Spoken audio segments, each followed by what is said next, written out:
Medyo excited ang person today. Thank you so much, kuya. Yan, sir.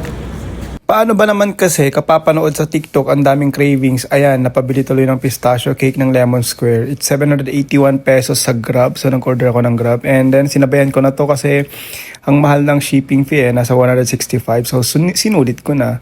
Kamukha niya rin yung Contis, guys. Pareho sila ng size. I guess it's 6 inches. Hindi siya ganun kalaki.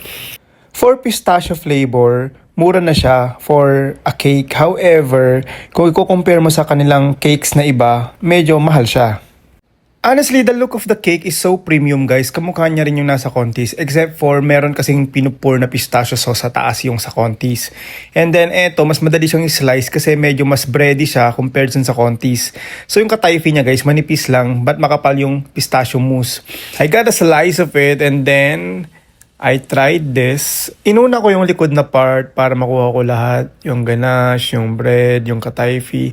In fairness naman, sa akin naman, experience ko, meron naman akong naramdaman na crunch ng katayfi. Yung iba kasi na nagre-review dito sa TikTok, sabi nila na wala daw. Sa akin naman, meron naman. Yun nga lang, mas makapal talagang pistachio mousse. Pero kung into sweeter side ba siya o hindi, actually into sweeter side itong cake na to. Kung mahilig ka sa sweets, go ka dito.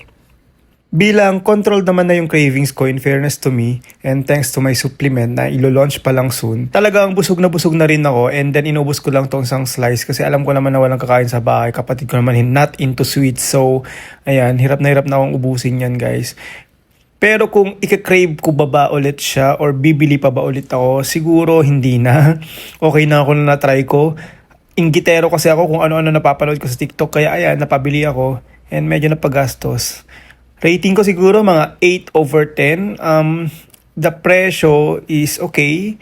The look is okay. However, overall quality, do not expect kasi based doon sa price range niya compared to Contis.